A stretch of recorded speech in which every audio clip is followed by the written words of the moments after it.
O futuro é de Tesla. Que o futuro diga a verdade e avalie cada um segundo o seu trabalho e realizações. O presente é deles. O futuro, pelo qual sempre trabalhei, é meu. Atualmente, o nome do genial, misterioso e excêntrico físico e engenheiro mecânico e eletrônico sérvio, naturalizado norte-americano Nikola Tesla, não é só o mais associado às grandes invenções na área do eletromagnetismo, como a de praticamente tudo que faz parte de nossa vida cotidiana diária sem fio, e de tudo o mais fantástico que se possa imaginar. O filme The Prestige, O Grande Truque, por exemplo, dirigido por Christopher Nolan em 2006, com roteiro baseado no livro homônimo de Christopher Priest, atribui a Tesla, interpretado por David Bowie, o invento do teletransporte e do duplicador de matéria. Estudiosos de sua obra garantem que ele teria concebido esquemas de discos voadores e de aparelhos capazes de abrir portais para outras dimensões e de contatar espíritos extraterrestres. Entretanto, este que é um dos principais responsáveis pelos estudos que resultaram no primeiro motor de corrente alternada nos sistemas polifásicos de geração, transmissão e aplicação de energia elétrica e na transmissão por rádio, além de antecipar as comunicações globais sem fio, as máquinas de fax, o radar, os mísseis e aeronaves guiados por rádio, o controle remoto, a robótica e a ciência computacional, amargou a constante desconfiança, incompreensão e bancarrota em sua vida. Quando faleceu em um quarto de hotel em Nova York em 7 de janeiro de 1943, aos 86 anos, Tesla estava pobre, sozinho, desamparado e um tanto esquecido. O corpo de Tesla só foi encontrado porque uma das camareiras do New Yorker Hotel decidiu ignorar a placa de "Por favor, não perturbe", que estava há 2 dias pendurada na porta do quarto 3327. Ao contrário de seu amigo empregador e principal rival, Thomas Alva Edison, ele nunca foi capaz de traduzir suas invenções em sucesso financeiro de longo prazo. Isso porque Free Energy não era algo que propriamente interessasse as grandes corporações. A origem do método criativo de Tesla, nascido em 10 de julho de 1856 em Smiljan, Croácia, então parte do Império Austro-Húngaro, remonta à infância. Seu pai era padre na Igreja Ortodoxa Sérvia e sua mãe administrava a fazenda da família. Em 1863, seu irmão Daniel morreu em um acidente de cavalgada. Aos 7 anos, Tesla teve então de aprender a dominar a estranha perturbação que se seguiu e que embotava seu raciocínio e transformá-la em um ponto favorável à sua criatividade. Tesla era assaltado com frequência por visões de imagens quase tangíveis, em geral acompanhadas de fortes clarões de luz, de objetos e cenas que designavam palavras ouvidas no cotidiano. Para tentar livrar-se do problema, ele passou a se concentrar nas imagens, fixando-as em sua mente. A técnica o ajudaria a desenvolver um sistema criativo ímpar, um método de materialização de conceitos e ideias inventivas. Tesla construía seus projetos na imaginação de modo tão vívido que podia aprimorá-los e operá-los mentalmente. Tesla estudou matemática e física na Universidade Técnica de Graz, a segunda maior da Áustria.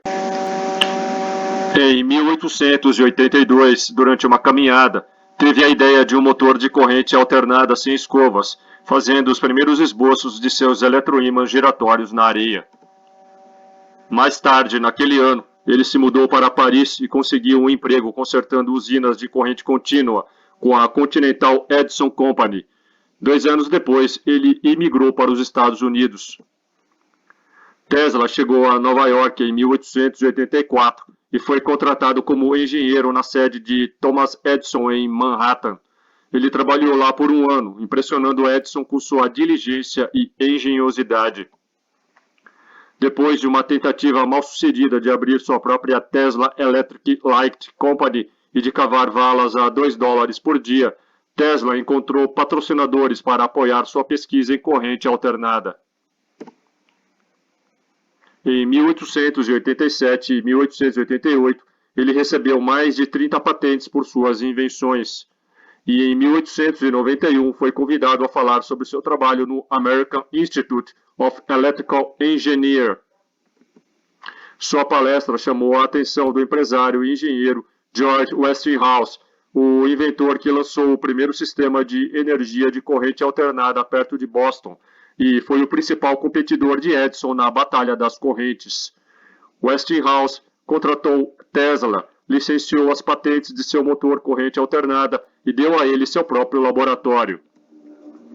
Em 1890, Edison providenciou para que um assassino condenado em Nova York fosse condenado à morte em uma cadeira elétrica com alimentação de corrente alternada, uma manobra sabotadora destinada a mostrar o quão perigoso o padrão Westinghouse poderia ser. Westinghouse foi logo forçado por seus patrocinadores a renegociar seu contrato com Tesla, abrindo mão de seus direitos de royalties. Na década de 1890, Tesla inventou osciladores elétricos, medidores, luzes aprimoradas e o transformador de alta tensão conhecido como bobina de Tesla. Ele também fez experiências com raio-x, deu demonstrações de curto alcance de comunicação por rádio 2 anos antes do físico italiano Guillermo Marconi. E pilotou um barco controlado por rádio ao redor de uma piscina no Madison Square Garden.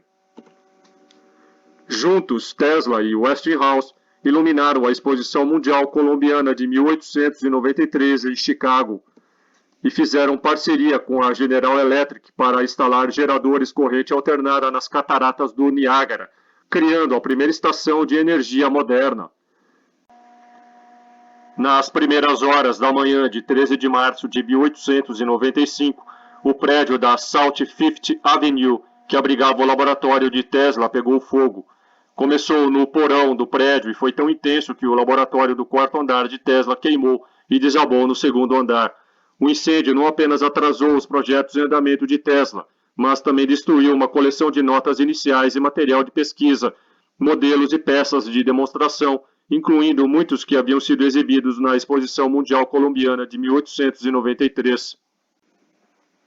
Numa noite de verão de 1899, em meio à onda, embora já decrescente, dos airships, estranhas aeronaves, geralmente em formato de enormes dirigíveis, que começaram a aparecer em novembro de 1896, varrendo os Estados Unidos de costa a costa, enquanto conduzia experimentos com um receptor de rádio de alta voltagem para monitorar tempestades, intrigado que estava pela forma com que os raios se comportavam, em seu laboratório na cidade de Colorado Springs, estado do Colorado, onde permaneceu por 2 anos antes de retornar a Nova York em 1900, Tesla captou uma série de códigos numéricos regulares que tomou por sinais controlados de forma inteligente, originários de Marte ou Vênus.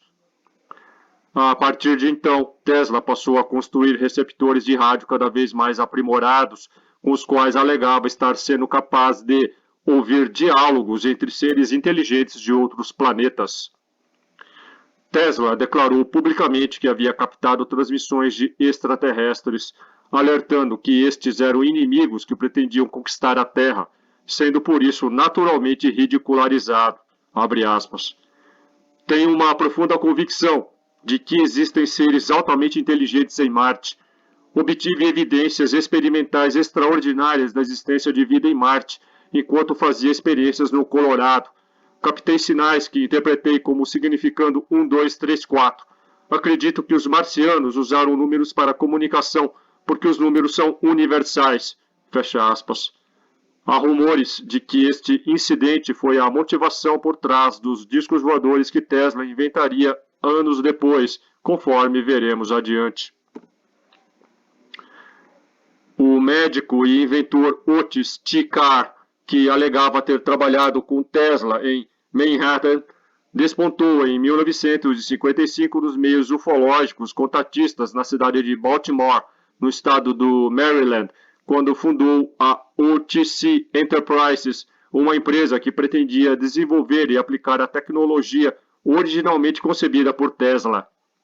Carr dizia ter inventado, com base nos princípios de Tesla, um aparelho em forma de disco, o qual, segundo ele, pela bagatela de 14 milhões de dólares, poderia nos levar a Marte ou a qualquer ponto de nosso sistema solar. Foi o controverso Carr quem lançou a lenda de que Tesla não era da Terra, e sim nascido em outro planeta. Projetada por Tesla em 1898, a torre Wardenclyffe, de radiotransmissão transatlântica de alta potência, uma estrutura entreliça de 18 andares, começou a ser construída em 1901 no estuário de Long Island, uma ilha no estado de Nova York. Os recursos vieram de mega-indústrias, entre eles a JP Morgan, o principal investidor, que entrou com $150 mil, mais de 3 milhões de dólares atuais. Em 1903, Tesla ainda não havia concluído o projeto, e como o físico e inventor italiano Guglielmo Marconi já estava fazendo transmissões de rádio transatlânticas regulares com equipamentos muito menos dispendiosos, os investidores pararam de financiá-lo. Tesla tentou persuadi-los, revelando sua capacidade de transmitir eletricidade sem fios, wireless, mas a perda do suporte de Morgan em 1903 gerou o pânico do homem rico em Wall Street, cessando qualquer investimento adicional. Para piorar, em 1905 as patentes do motor de corrente alternada e outros métodos de transmissão elétrica expiraram, e sem os pagamentos dos royalties, Tesla ficou em situação difícil. O projeto ainda aguentou mais alguns meses graças a um invento que lhe rendeu uma considerável quantia, a sua bobina, chamada depois de bobina de Tesla. Mas essa renda não foi o suficiente para levar o projeto adiante. Em 1911, a torre começa a se deteriorar devido ao abandono. Entre 1912 e 1915, os jornais noticiaram que Tesla estava falido. Os investidores ficaram sem retorno e Tesla entrou em um estado de profunda depressão. A torre acabou demolida em 1917.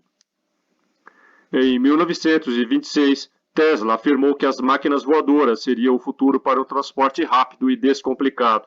Abre aspas. Talvez a aplicação mais valiosa de energia sem fio impulsione máquinas voadoras. Elas não precisarão de nenhum combustível e estarão livres de quaisquer limitações dos aviões e dirigíveis de hoje. Fecha aspas. Em 1928, Tesla causou sensação, como sempre fazia, ao patentear um novo tipo de máquina voadora que podia ser levantada e abaixada verticalmente e movida horizontalmente pelos mesmos dispositivos de propulsão. O avião-helicóptero, como o New York Times o descreveu na época, nunca foi realmente construído, o que o poupou de um constrangimento considerável, já que, na realidade, seu avião nunca teria voado. Especialistas em aeronáutica explicam que os rotores são pequenos demais para suportar a máquina no plano vertical. O conceito de decolar e pousar verticalmente, porém, era altamente original. A máquina consistia em um chassi com cockpit, motor na parte traseira e uma hélice no topo da aeronave. Ele subiria verticalmente como um helicóptero e depois giraria gradualmente 90 graus, de modo que a hélice ficasse voltada para a frente. A cabine giraria 90 graus como o avião, permitindo que o piloto ficasse voltado para a frente o tempo todo. Usava apenas um único motor, resultando em um design mais simples e leve. Circula na internet um projeto apócrifo de disco voador atribuído a Tesla, que ele jamais patenteou. A lenda em torno de sua figura leva a maioria das pessoas a acreditar que, de fato, muito antes que o mundo viesse a falar do assunto, lembrando que a era moderna dos discos voadores só começou em junho de 1947, Tesla já havia concebido um disco movido por força eletromagnética em vez da gravitacional, lembrando que a força eletromagnética é mais forte do que a gravitacional. O projeto básico consiste em um capacitor discoidal e um conjunto de outros capacitores pequenos. O capacitor discoidal fornece um impulso enquanto os capacitores restantes ajudam a controlar a direção do inversor. Seu modelo também inclui um sistema de estabilização giroscópica com controle de acionamento elétrico. A superfície interna de sua máquina consiste em canais circulares que carregam uma bobina de alta tensão e uma bobina de alta frequência. Um transformador ressonante está incluído no projeto para fornecer carga eletrostática e eletromagnética à nave. Esta bobina colocada dentro da nave é nada menos do que a bobina de Tesla, uma de suas primeiras invenções. A força motriz para a máquina voadora de Tesla é algo chamado magneto-hidrodinâmica, o que foi observado pela primeira vez pelo físico e químico britânico Michael Faraday. O princípio subjacente a este mecanismo é que, quando uma corrente alternada de alta frequência e alta tensão é aplicada a um par de placas de metal, um campo magnético é gerado como resultado dessa corrente alternada. Este campo magnético e elétrico está em ângulo reto um com o outro. Os dois campos juntos constituem um impulso de propulsão em uma direção mutuamente perpendicular ao campo elétrico e ao campo magnético. Nos últimos anos de sua vida, à medida que se mudava de hotel para hotel, fugindo de suas dívidas, Tesla muitas vezes deixava para trás valizes com suas anotações e diagramas de invenções não acabadas. Rumores dizem que, após sua morte, o governo dos Estados Unidos confiscou boa parte desses documentos que continham projetos de novos armamentos, entre eles uma muralha de defesa invisível, baseada no princípio de que a energia poderia operar através de um feixe de 1/100º de milionésimo de centímetro quadrado de diâmetro e ser gerado a partir de uma usina especial de baixo custo que levaria apenas cerca de 3 meses para ser construída. É bastante provável que grande parte da tecnologia HAARP, acrônimo para High Frequency Active Auroral Research Program, ou Programa de Investigação de Aurora Ativa de Alta Frequência, derive dos trabalhos de Tesla devidamente atualizados e melhorados, construídas sobre os mais recentes conhecimentos científicos do século XXI. Lendo a autobiografia de Tesla, Minhas Invenções, traduzida e publicada pela editora da Unesp em 2013, temos condições de avaliar melhor quem foi na verdade esse gênio. E uma conclusão rápida é que ele foi muito maior e mais fascinante do que se imagina. Você pode ler esta matéria completa em meu Patreon. Torne-se o meu patrono e tenha acesso a centenas de conteúdos exclusivos. Dê um like, compartilhe, inscreva-se, torne-se membro, ative as notificações e me siga nas minhas redes. Valeu e até mais.